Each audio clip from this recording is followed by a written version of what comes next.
அனைவருக்கும் வணக்கம். என் பேர் புல்டன் ஜெசின். பாத்திமா நகர் 46வது வார்டு அஇஅதிமுக பொறுப்பில் இருக்கேன். பயணிச்சுட்டு இருக்கேன். மக்கள் சேவை இருக்கேன். நம்ம பாத்திமா நகரில் 2 வருடமாகவே ஒரு பிரச்சனை நிலவிட்டே இருக்குது.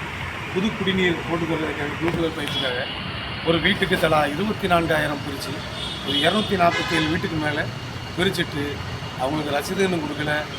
அந்த மக்களை ஏமாற்றி வராங்க.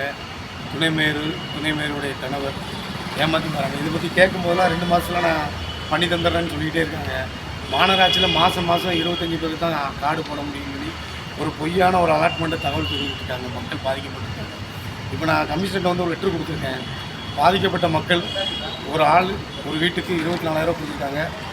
மொத்தம் 60 லட்ச ரூபாய்க்கு மேலே மக்கள் இழந்திருக்காங்க. இது பெரிய இமாலய ஊழல்.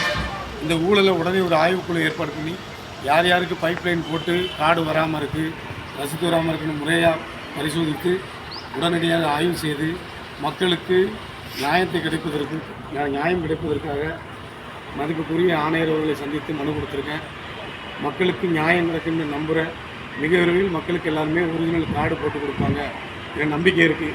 மேலும் இது தவறும் பட்சத்தில் இது பொதுநலக்காக என்னும் சொந்த செலவில் மக்களுக்காக, என் மண்ணின் மக்களுக்காக, ஏமாந்த மக்களுக்கு நியாயம் கிடைக்கும் வரை போராட்டத்திலும் தயாராக இருக்கிறேன்.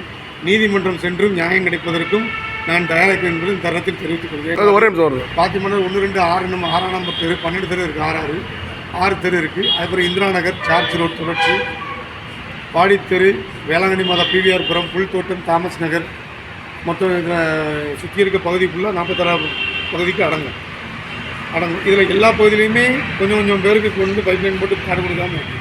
இதை நிபுணர் குழு, தனி ஆய்வு குழு போட்டு விசாரித்தாங்கன்னா கண்டிப்பாக மிகப்பெரிய ஊழல் தெரியும். இது 30 வருட காலமாகவே இந்த மிரட்டல் நடந்துக்கிட்டே இருக்குது. மக்கள்கிட்ட காசு இது வரைக்கும் கவர்மெண்ட்டுக்கு, மாநகராட்சிக்கு இந்த வாடகை வச்சு பல கோடி லாஸ் தான் குடிநீரில். அதை நான் இந்த தருணத்தை தெரிஞ்சுக்கிறேன். மேயர் அவர்களும் கமிஷனர் அவர்களும் இது தனிப்பட்ட கவனம் எடுத்து உடனடியாக ஆய்வு மேற்கொண்டு மக்களுக்கு, பணம் வாங்கிய மக்களுக்கு ரசீது போட்டு கார்டு போட்டு கொடுத்து அவர்களுக்கு நியாயம் கிடைக்க வழிவகை செய்யணும் என்று கேட்டுக்கொள்கிறேன்.